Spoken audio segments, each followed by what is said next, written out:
never know if it could change your life. Take a chance, you're neither wrong or right. You never know if you don't roll them dice. You better roll them dice. You never know if it could change your life. Oh, I'm sorry. You just walked in here. I was just rolling some dice. Rolling my dice. I got a 3. Matt, do you like it when people call them math rocks, or do you hate it?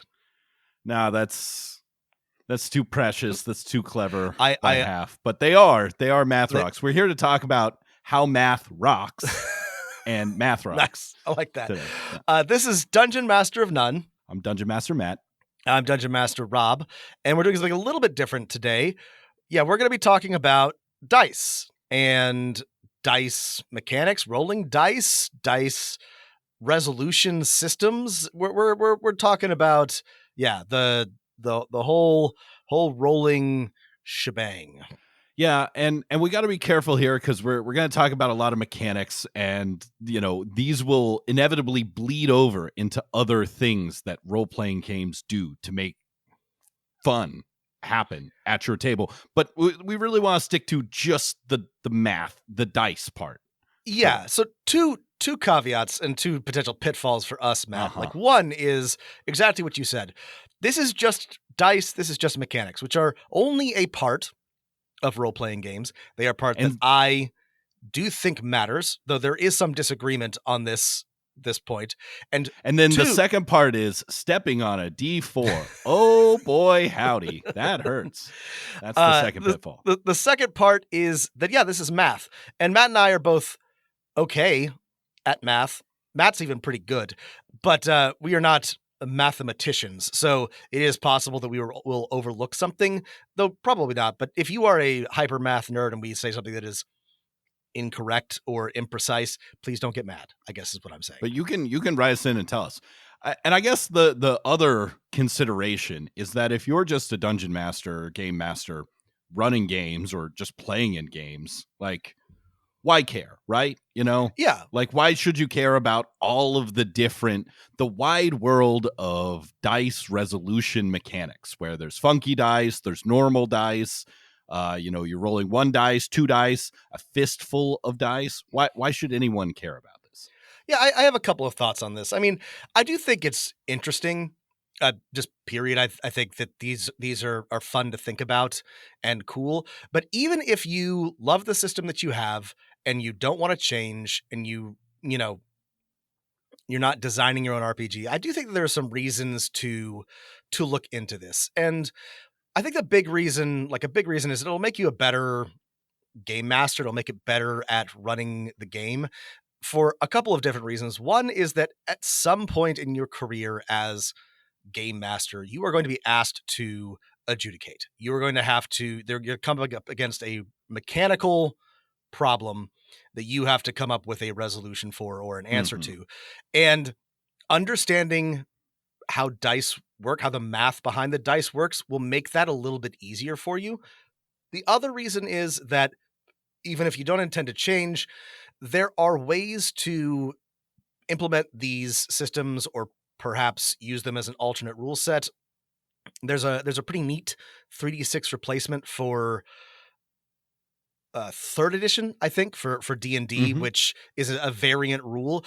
You might not want to use this, but I think that it could be interesting and something worth experimenting with. And that's just one example of many.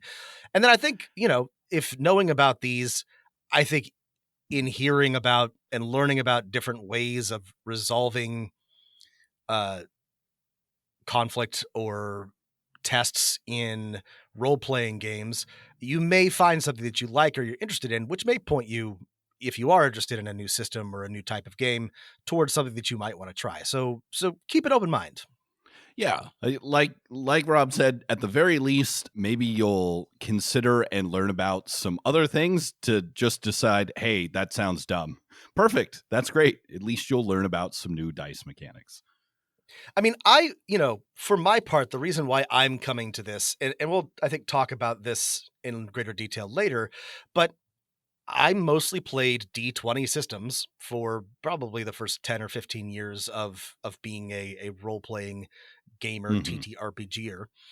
And there, I'm going to, D20 is not my favorite.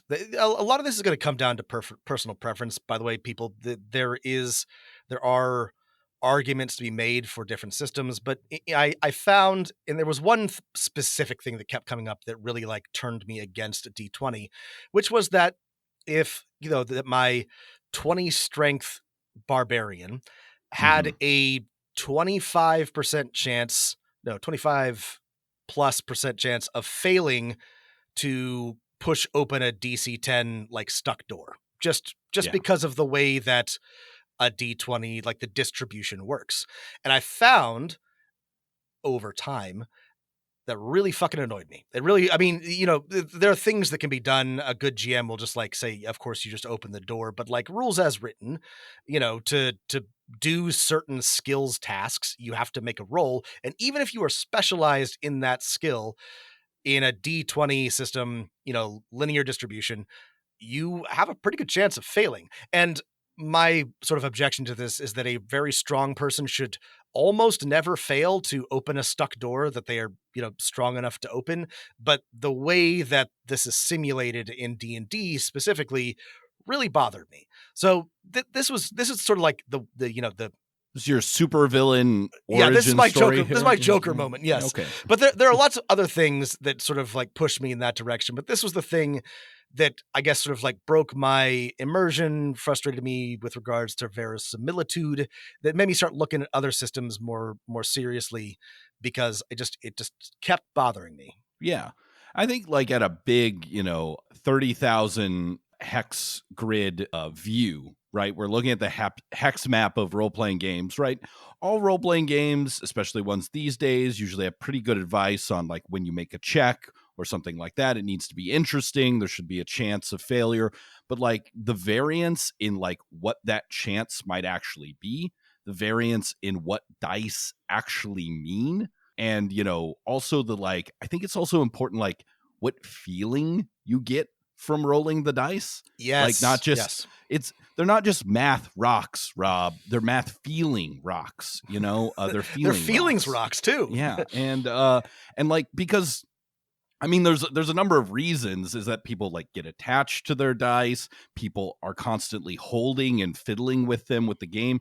And then certain dice I feel like have, and this is entirely subjective, differing degrees of how much fun it is to roll them, right? How difficult it is to roll them, how easy it is, what sort of satisfying feeling you get from rolling one or a handful of dice. And it also comes down, the feeling part is because the human brain is bad at math.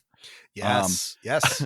Rob, I'm sure you've heard of this because you've played this game way more than I have, but you've played the game XCOM, right? I have. I know what you're going to say, but yeah, go ahead. This is a crazy anecdote. This is true. Yeah. So if you're not familiar, XCOM is a very like tactical, like squad combat game of humans versus aliens. And displayed on your like video game screen whenever you're playing it is your chance to hit, right? And something that's familiar for anyone who's played a role-playing game. And I was looking at XCOM because someone had told me about how the game engine worked. And I Googled like, hey, what do people feel about the game? And I came across forum post after forum post about people saying XCOM cheats, like the video game software in the back end. If you're doing too well, they manipulate the probabilities and they give the enemies a better chance to make the mission more interesting or to make you have to like restart once, right? So people feel like the odds of the game are fake and against them, and it's harder than it actually says. But in reality, it's the complete opposite. Rob, do you want to read that quote? Let's see. This is from a Gamer Rant article. XCOM 2 lies to the player about a character's hit percentage. In actuality, the game gives players a much higher chance of hitting than what's on display. On easier difficulty settings, an 85% chance is closer to a 95% chance, according to an interview with Jake Solomon, the lead designer for XCOM 2. So and if you read the interview, you talk to them, the developers are like, we found through playtesting, people feel like a 90% chance is a sure thing, right? And people feel like a 99% chance is it's impossible to fail. when in fact, in reality, you fail 1 out of 100 times. Right. And we had to fudge those numbers because people were too unhappy that their chances felt too low. When you think about this does make sense because you remember, like, you don't remember when you take a chance on a 45% or 55% shot, which is, a coin flip, right? And you hit those, right? That seems like, sure, whatever, 50-50, I hit that. But you remember every single time you have an 85 or 90 or 95% shot and you miss, even though that has a, 5, 10, 15% chance of happening, which is, pretty common. Yeah. But yeah, the human brains are very, very bad about this. And we'll talk about some of this later, but like, that's why the math behind the math rocks is important, right? You don't actually want, like, you want most of your roles to succeed more than you think that they ought to, if that makes sense. Like, when your players need to succeed better than 50% of the time, because if it's 50% of the time, they're going to feel like it's 100% of the time that they're failing. Like, you want to put some weight on player roles or give them tools to succeed, because natural probability feels unfair to humans. Shot failed to connect. This is a little bit different because there's a lot of more contextual factors, but this is one of the reasons that some people, not all, felt frustrated with 4th edition Dungeons & Dragons, is that the math, which, like Rob said, got the basic principle right, you hit more often than you don't, like 55, 60% of the time. But as you leveled up, that percentage never changed, right? Yeah. Because the defense scores and AC scores of monsters went up basically in proportion to player scores. There's some variance and stuff like that, but overall, your to hit never really changed, and people felt like their characters never got more powerful because of that. Some people did, right? Now, again, that's not the whole story of 4th edition or the only thing good or bad about 4th edition, but they got the math right? Probability was perfect. It was maybe better than any other edition of D&D, but the feeling was bad. The vibes were bad. The balance was too good, which sounds crazy, Insane, but is a legitimate problem.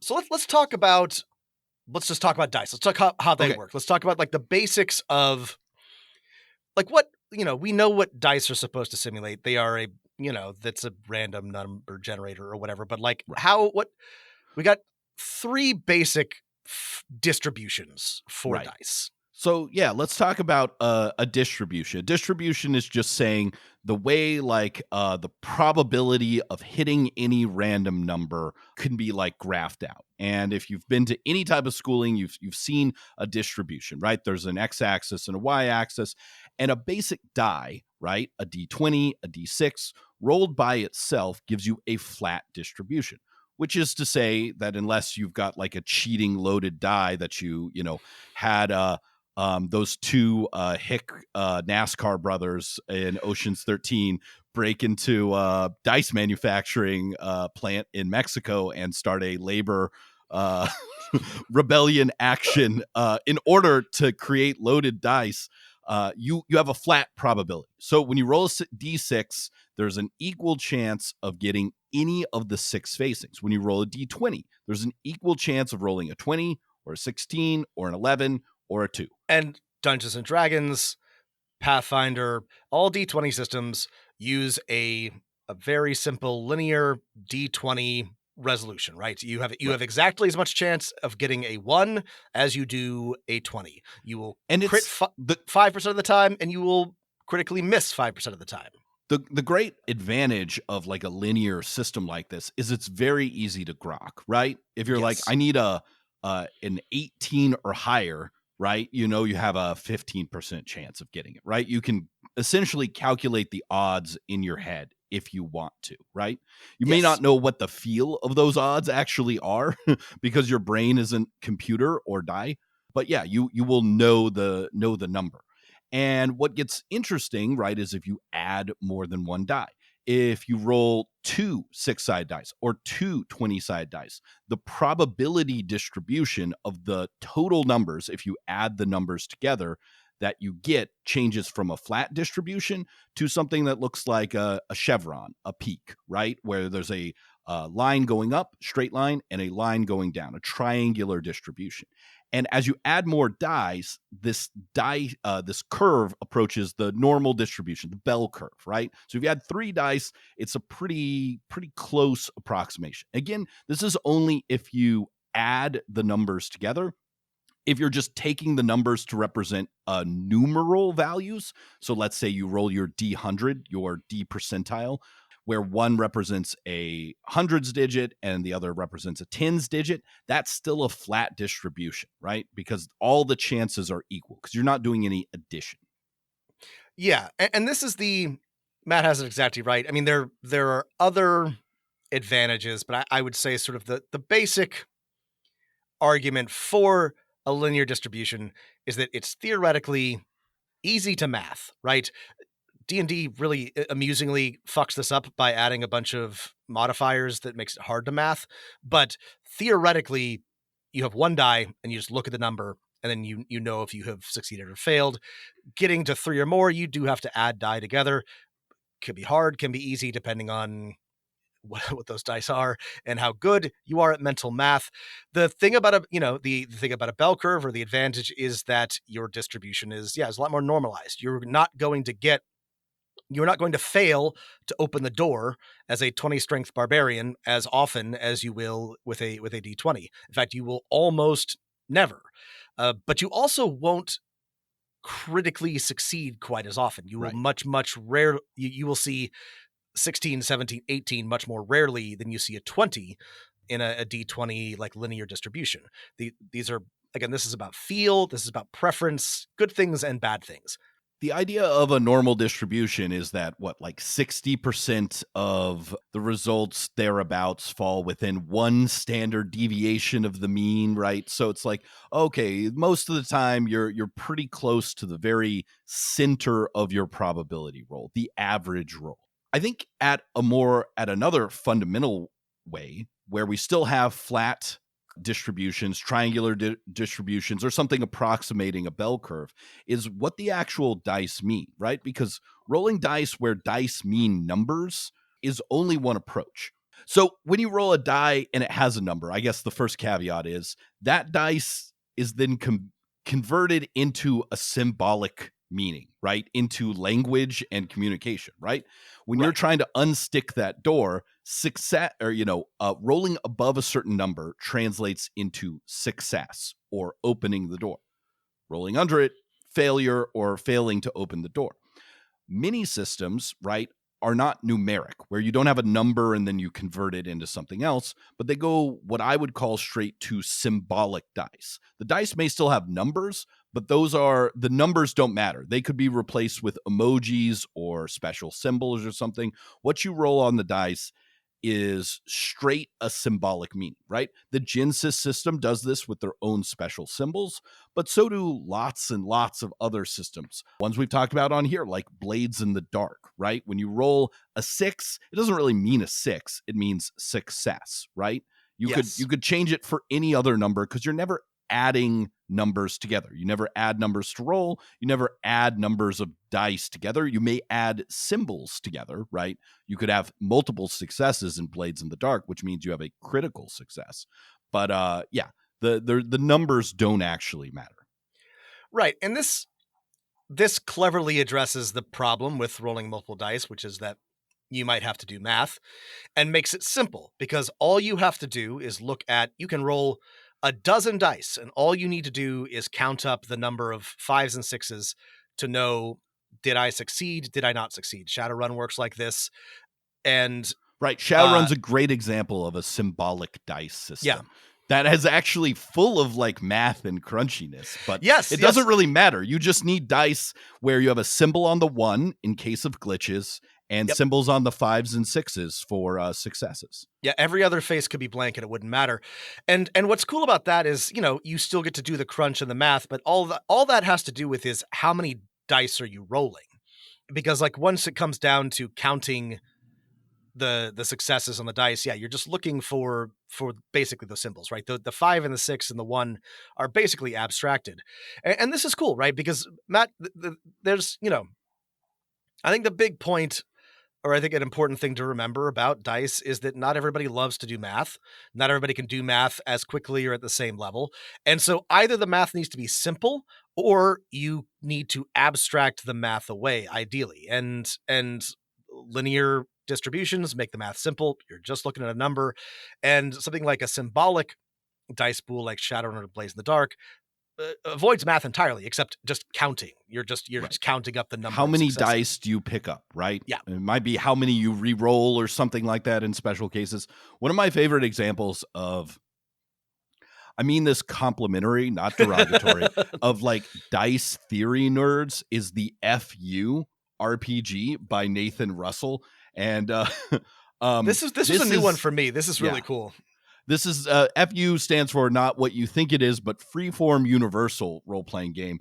And this cuts to the quick of just like, we've all kind of figured out there's maybe only 6 reasonable general possibilities from an action where we want to roll a dice. And so in the FU RPG, you roll 1 6-sided dice and you try and, quote, beat the odds by rolling even numbers. Get it? So even numbers are successes, odd numbers are failures. So a 6 is a yes and, 4 is a yes with nothing else, 2 is a yes but, and then the same for the odds. 5 is a no but, 3 is a no, 1 is a no and. This is meant to be like, hey, do you want to play a really quick rules light game? Here you go. Roll a single die, and these are your outcomes. And of course, there's rules for adding different modifiers and special abilities and things like that. But I love, hey, what if we took all this artifice away? And here you go.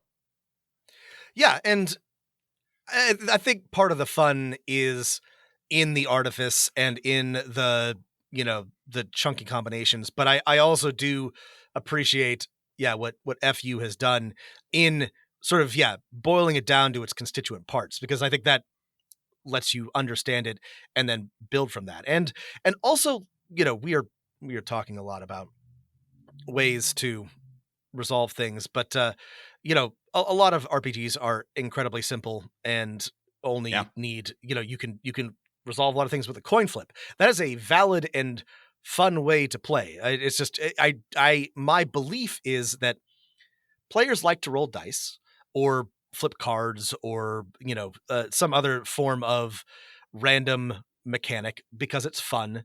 And so you do, we do like to play games that include these things rather than just having a, coin flip, heads you do it, tails you don't.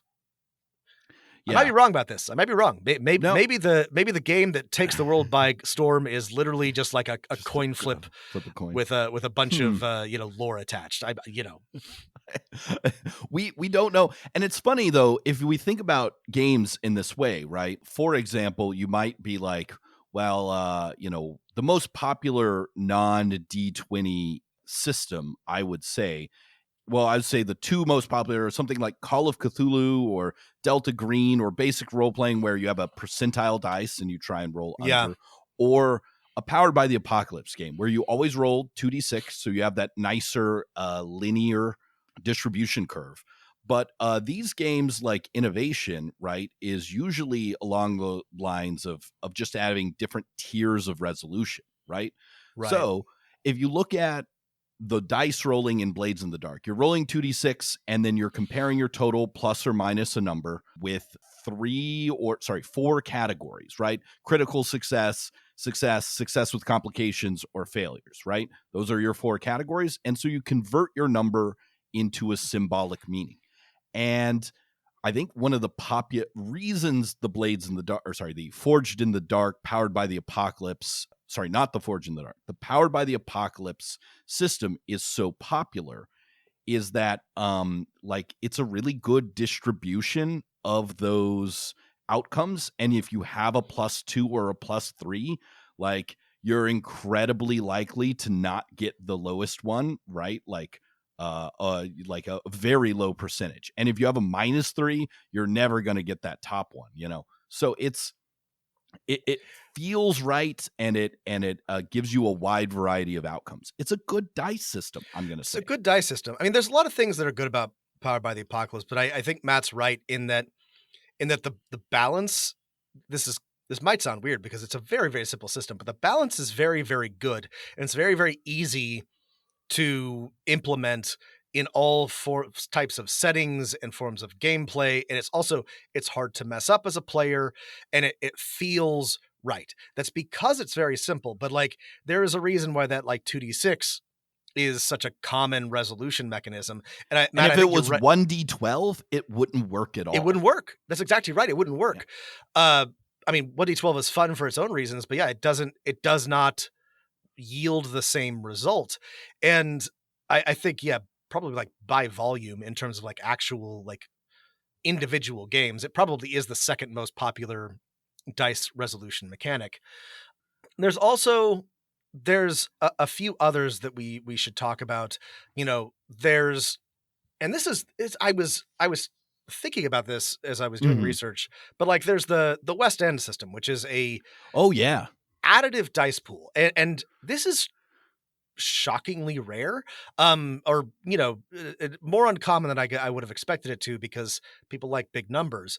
But this is another fistful of dice thing, except that you're adding them together instead of like looking for like a target number, and that's that takes a little bit more time, but it's not, to me, like insurmountable. But yeah, it's not something that you actually see in a ton of games. If you're looking for big numbers, you're still probably going to be a game where you're adding up big numbers. It's still going to be a D20 system more often than not. Yeah, yeah. I mean, I think in what we're used to, back to what like we're used to, of like a D20 system or something like that, like most systems don't use an additive dice system, right? When they give you some dice to roll, whether it's something with a curve like 3d6 in let's say GURPS, or a D20 or a D100, something that's flat like in Call of Cthulhu or D&D or Pathfinder, you sort of just have to ask yourself, well, am I rolling under? Am I rolling over? And rolling over, I would say it's one of those like, what is the feel at your table? And I would say the feel of rolling high numbers is usually better. The math for rolling under systems is often like easier to do, because you usually give a player and say everything under this number works, right? It's harder to do. You can always reverse things, but it's harder to do the math with the over numbers. Something like the 2d20 system of modifiers, right? The math is super easy because you give the players figure out what their number is, and then they decide how many dice to roll, and then they roll them. Yeah, and this is funny because like I personally, this is pure personal preference, but I do not like roll under systems because my brain is inherently looking for high numbers, and then I have to remind myself that I'm looking to roll low. And it's not a big deal. I will play those systems and enjoy them. I just think that like I inherently am like big number good, and yeah, it's a feel thing. Right. And if you play, let's say hero system or something long enough, eventually you can retrain your brain. And if you ever rolled, 3 1s on 3d6, an incredibly rare occurrence, you'll be like, oh, holy shit, this is great. Speaking of additive, one of my favorite systems is, I guess this is technically a different system, but is Savage Worlds. And Savage Worlds is a step die system, right? So we've discussed this before, but the way that it works is that, as your skills and abilities get better, you'll roll a larger die. So, it goes from D4 to D6 to D8, D12, all the way theoretically up to D20. Or D12 plus D4, right? Oh, that's right. Sorry, it doesn't actually go to D20. This is really like revelatory to me because I think actually the math does not. In fact, the math on this is actually pretty bad. I think in many cases it's better to roll like a D4 than a D6, just in terms of getting the right outcome, especially since in Savage Worlds the dice explode. But I love Savage Worlds anyway because it's fun and simple and rewarding. You get better, you roll a bigger dice. And you theoretically get bigger numbers. You roll, a bunch of different ones at once. I think this is This is a great example to unpack all the things that you just said there of our earlier propositions of like math versus feelings. And like, this is a great system where the math may not be perfect, but honestly, does it matter that much? right. The feeling is great because you have two things, right? Bigger dice for better things, and you have the feeling, the reward of a dice exploding. So what does a dice exploding means? If you roll the highest value, you roll that dice again and usually continue to add that number. Right. And you can get really large numbers. And yeah, I think this is illustrative because it it demonstrates that the feel of it is very, very important. And Savage Worlds feels fun, even though it's a little bit harder to optimize because the math is weird. It's also easy for players to understand.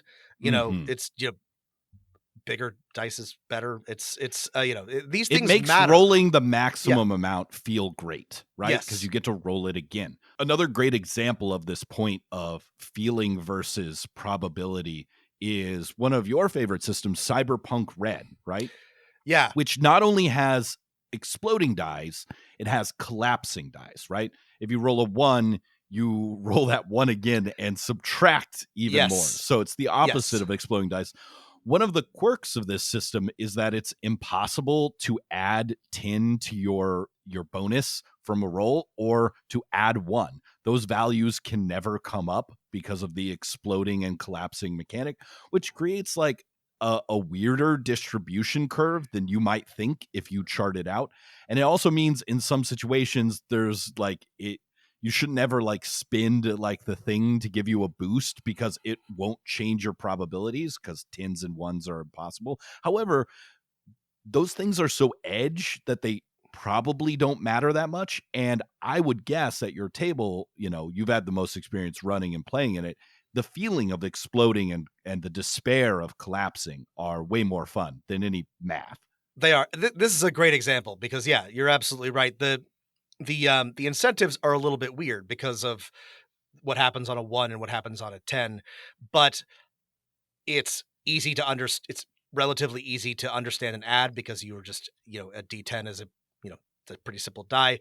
And the excitement and the highs and lows are very high and very low. And that's a great example. The other like thing that you want to think about with mechanics like exploding dice or rerolls or stuff like that, or even the mechanic of adding numbers to dice, which is so common in many popular role-playing games, is what is the trade-off of having a fun, I get to roll this dice again versus the added time, right? It may be small in the moment, but it will add up over the course of play in one night, right? Is the fun trade-off worth the extra time it takes at your table? Yeah, and this is something I think a lot of designers get wrong. I've played a lot of TTRPGs with a lot of different dice resolution systems, and I think it is very common for designers to get excited about the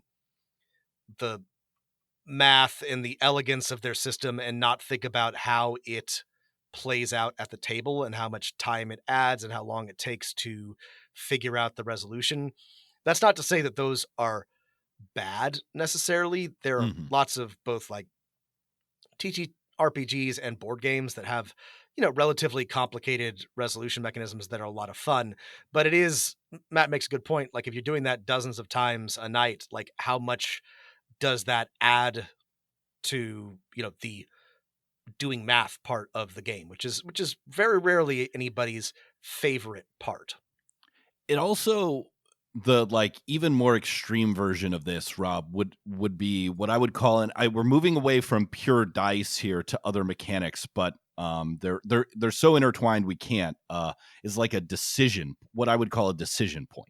You roll the dice and then before the outcome is resolved, you have the option to re-roll a dice, roll the dice again, roll a different dice, it can often be you roll the dice. Like this is a great example from something similar to Savage Worlds Cortex Prime, where you roll a pool of dice and then you decide which ones to keep, and your decision over which dice to keep has an effect on the outcome. Yeah, and this ties into, we were talking about universal house rules recently, and I encourage, we think this is a really good idea, you to use like sort of like an advantage disadvantage system in your games, even if it doesn't inherently come with one, because I think it's such an easy like lever to pull. Just either re-roll or roll to add, roll to subtract. This does potentially have it can slow things down, right? It can add if it's more a re-roll, decisions. it can slow down. If it's at the beginning, right, it's not adding any more time, right? Which Right. is one of the nice things about advantage. But yeah, it's one of those things like from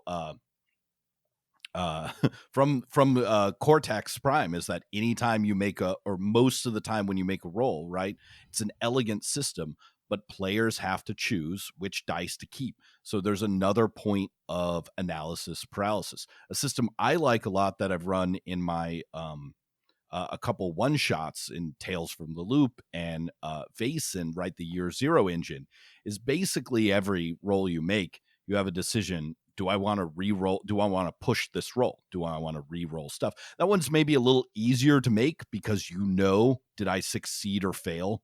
You don't have to think about, well, I don't know what the opposing pool is going to roll yet. I know I failed. Do I want to ride this failure or do I want to roll again?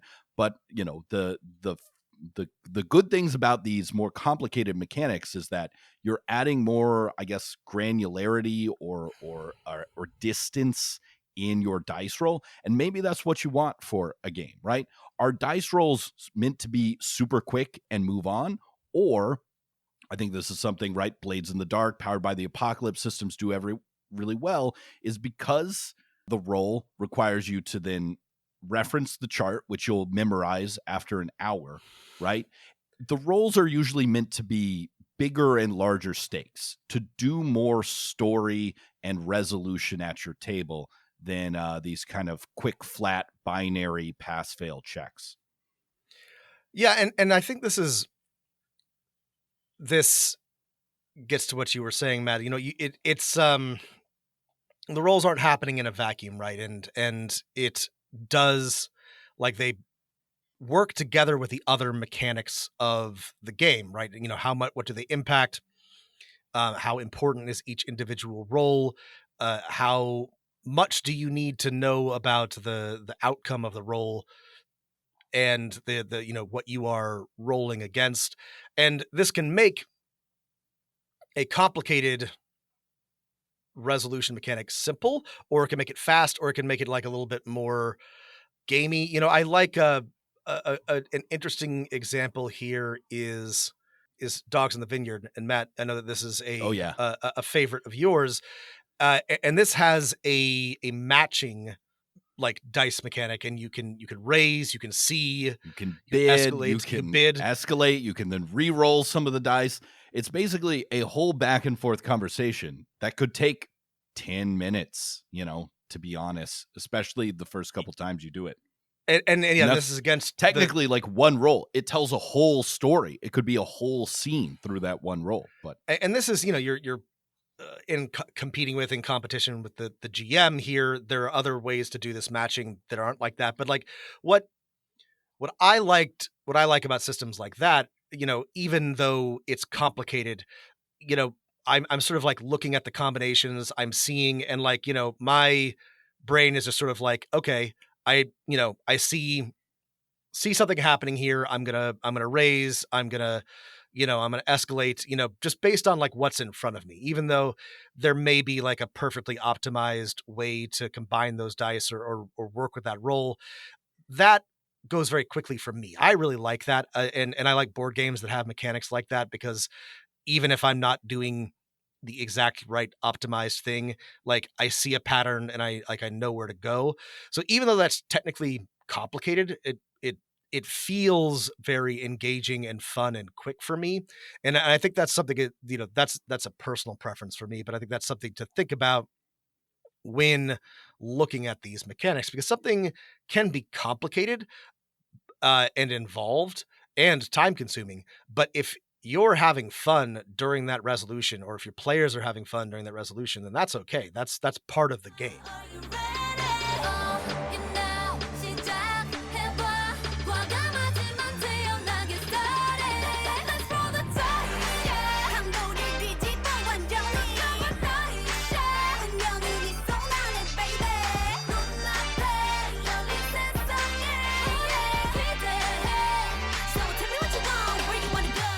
I think anytime we're thinking about rolling dice, and the reason why I think there's such a plethora of dice systems and diceless systems is everything in this like resolution is a trade-off, right?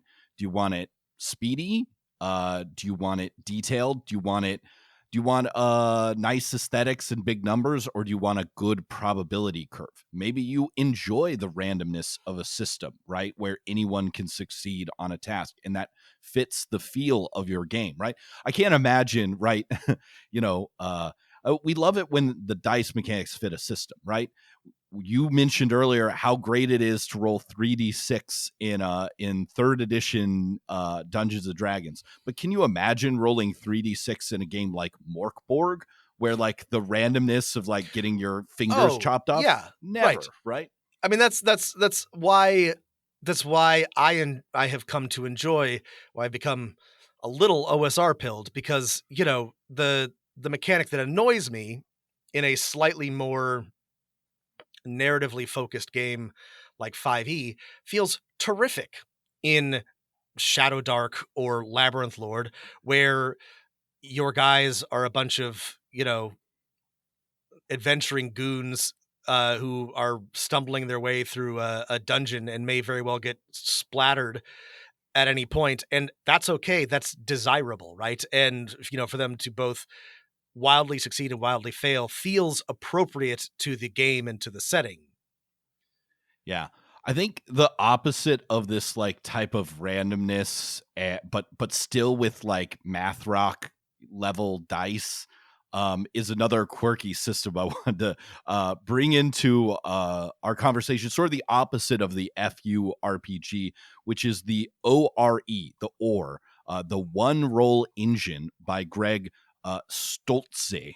And it is used in a number of different systems, commonly with a pool of D10s, though really it could be D6s, D8s, any die, really, where you roll your pool and your entire goal is to create matches, pairs, triads, or even more matches. And the number, if you get a match, you've rolled a success.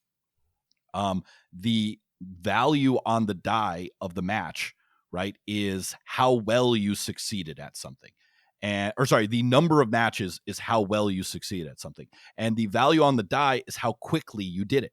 So, you can imagine a player rolling 9 D10s and they get 2 8s, but 3 2s. Well, they can now make a choice to do something very, very quickly and well, or do it way better, but for it to take long. The idea of one rule is that it gives you 2 values, both width and height, right? Which, if your game values something besides like quality or degree of success and speed, right, those could be replaced with 2 other symbolic signifiers for resolution. And again, this is another example of someone who got way too much in my opinion, into the theory of rolling dice. In practice, I found this is not exactly super fun. But the idea, you can imagine someone being like, well, how do I get more than one thing out of my value of my dice? Perfect. This. I think it's a neat idea. I think it's a really neat idea too. And I had not encountered this until Matt showed it to me, and I'm in love with it. It appeals to my, elegant system that, drives action forward, that creates narrative, but it's also, Matt's entirely correct, this is not intuitive. It's also like not probably like easy to run or fun. I think this would probably be perfect for like a virtual tabletop or even like a video game, because the mechanics behind it are super great. And I don't want to write it off entirely because I would love to actually try this out. But yeah, I think it's a good example of a system where, exactly like Matt said, the math is good, but like, how does it feel to play? And I'm already, even though I understand the math behind it, I'm a little bit, it's confusing, and I'm a little intimidated by trying to put it into practice. But Plus, it's got all of those things. It's got a decision point in it. Yes, that's right. There's probably Ah. a way to smooth some edges off of this, but the idea is super, super cool. Yeah. I think it's also on that extreme edge of like, I dare you without using a spreadsheet or like a computer program to actually know what the probabilities are. Okay, you can be like, okay, a match is still 1 in 10 or something, but like when you're like, well, what is the probability of, and what is the degree of one number versus the number of others? It's very much, I think it would work well if you really just stuck to vibes. Yeah. Okay, Rob, should we try and get towards a conclusion and then maybe talk about any of our loose end favorite quirky dice systems, some criteria to investigate? Yeah, I mean, the reason why I'm thinking about this, and what I have become fixated on in recent weeks and months, years, and is something that we've talked about before. But we play games where you roll dice. What's the purpose of rolling the dice, right? We are simulating something. We are trying to implement chance, randomness, some kind of, there's differing opinions on what the purpose of the dice is, but and I feel like we, as the hobby, as a community, have not quite gotten this perfectly figured out, which is why there's, as Matt has said, so much innovation, which is good in so many dozens of different systems, and no sort of like overruling or singular resolution mechanic that everybody uses. And I would say a clear indication of this is the fact that, look, even if you like D20, I really have to argue this not a very good like dice resolution mechanic. That it is not a good one, except that a D20 is kind of fun to roll, and it's simple. But so the point I'm making here is that we are still sort of like muddling through the getting this right, and we talk a lot about mechanics and serving the system, and that's why I'm so interested in this, because I think that having the right dice resolution mechanic for your game is actually quite important. And it can be very simple, but having the wrong one can damage, the type of story, the type of game that you're trying to play. Let's get specific with this. And since you brought up a D20 third edition, OD&D 5th edition as the thing you're tilting against here, let's look at two interesting dice mechanic solutions to that: Pathfinder 2E and Daggerheart. They're actually very, very similar systems in that you have a numeric value that usually is modified by a roll. Pathfinder keeps the D20, but adds in granularity successes, right? Critical successes, critical failures for basically every action. Those are unique to each action. It means that the math bonuses you get become very important. A +1 bonus is a thing to be sought after. And this game becomes very much about like having good bonuses for your character for lots of different roles.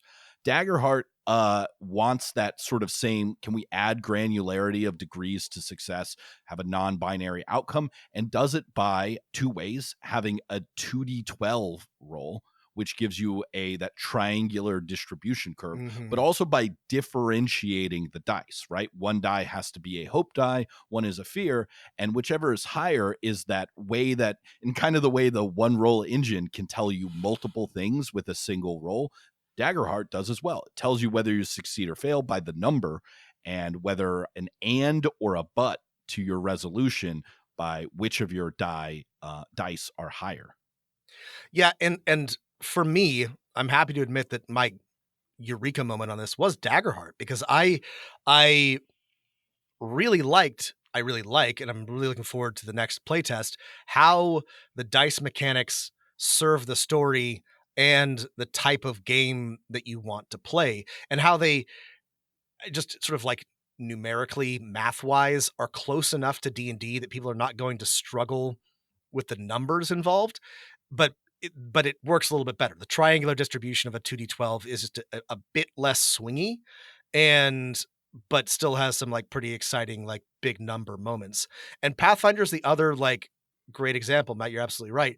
It keeps the entire like basic structure, but by adding critical successes and failures for just getting high enough numbers, it solves a lot of the problems that plague, plague 5e or 3.5, not perfectly, but it lets you get big bonuses. And then if you put a bunch of resources into, or character resources into, I'm a big, strong barbarian, you will succeed most of the time, and you will critically succeed even when you don't roll a 20. These are elegant solutions to, to a dice problem, which I believe exists, the thing I am tilting against in 5e. I think another way to solve this problem, to give another example of an approach, is to change what the resolution is against. One of the elegant parts of Powered by the Apocalypse games, right, is really at the end of the day, it's the same resolution as D&D 5e. You roll a die, or in this case, a triangular distribution die, and you add numbers to it. You're still adding numbers to things. But in Powered by the Apocalypse, the target numbers you're going for never change, which means you don't have to have a conversation with the DM or wait for the DM to know what the resolution is. The DM can move straight to what this means. You can start talking about what this means, right? The set numbers of, below a 6 fails, 7 through 10 is a or 7 through 9 complicated success, 10 through 11 full success, 12 or higher a critical success. It's always the same, and almost always the same, even across different versions of using this engine. A game that is more similar to D&D that uses this is the Lancer and Icon systems, where, except in certain combats, basically the DC of 10 is always the DC. The DM can change other things by giving you penalty dice or something like that, but the DC never changes. And I find it interesting that a lot of games, even like games that use dice pools like Shadowrun or the storyteller / storytelling system, so like Vampire the Masquerade, have moved away from not only are we varying the number of dice we can roll, we're also varying what the number that you need to roll to equal a symbolic success is. No, it's always an 8 or higher, or in Shadowrun, it's always a 5 or 6. Yeah, I think this I've seen this happen in a lot of recent TTRPGs, and I think this is I think that either fixing the target number or fixing the number for success, making one of those more static, is a good way to simplify, because having both be mobile adds a lot of work on either the player end or the GM end, and you can still have like a crunchy, satisfying system, but what you were trying to hit remains the same. I think this is smart, and this is where it takes less pressure off the GM too. You don't have to say, well, the target number is a 7 or higher on the dice, or a DC 14. No, it's always the same. Right. Your players know what they need to hit. Yeah. This also brings up my least favorite dice mechanical system, though we like other parts of the riding the system, which is the kids on bikes, kids on broom system. Yeah. So not only do you have a fixed die, you roll always a single die. You have to roll high. It's also against a GM set target number, so the GM has to come with that. And the die is a variable step die, anywhere between a D4 and a D20. Knowing what to set the this is the linear like curve just changing to be a longer on the y-axis linear curve. I hate it all. One of my absolute least favorite mechanical resolution system. I also hate this one. There are other good things about it, but yeah, this one really really annoys me. There's not a ton that I don't. I guess I was gonna say there's not a ton that I don't that I hate or that I'm not a fan of. I guess GURPS is a little like ho hum for me at this point, but it's nothing wrong with it. I actually love 3D6 as a curve, yeah, as a curve, but yeah, I that one is kind of messy. Yeah, I feel like I could talk about this forever because I'm interested in this. I like to roll dice. I think it's fun. I think this is it's interesting, and I think that my belief, the reason why I'm interested in this is I think that getting this right can take a ton of pressure off of both players and GM, right? The purpose of rolling the dice is to help ease the passage through the game, to make it make sense, to help resolve things that are otherwise complicated or contentious. And so it is important to put effort and time and thought into it. Yeah. So I think what you brought up is to go back, scroll back, listeners, like 100 episodes to our review of the GinSys system, right? Yeah. For the generic system by Fantasy Flight Games, which in its mini iterations for Warhammer, Star Wars, there's another one I can't think of, all have a similar system where they have custom tiered step dice, right? So dice that increase from D4 through D12, and each one cuts through the chaff, right? We talked about there are symbolic dice ones where a number just equals a success, not its actual numeric value. They've replaced that with symbols that can give you things like success but advantages, or things on the horizon coming up, right? Bonus points to your pools. Like, all the things are there on the dice. The only problem is we've moved from the most available dice, a common D6, which everyone has, through polyhedral dice, which are readily available and not expensive, but you might not have them, to custom dice you have to purchase from this manufacturer. Yeah, the Genesis dice are interesting. You can simulate them with there's an online dice roller. You can have a chart you look up on. Yeah, you can use regular dice, but unfortunately, they are really satisfying to roll, and actually those games are easy to run and easy to understand because of those big stupid symbols on their proprietary dice. They just annoy me because they're proprietary dice. But it is like one of my favorite dice rolling, dice resolution systems because it goes quickly and it's easy for everybody to understand because you're just looking at symbols.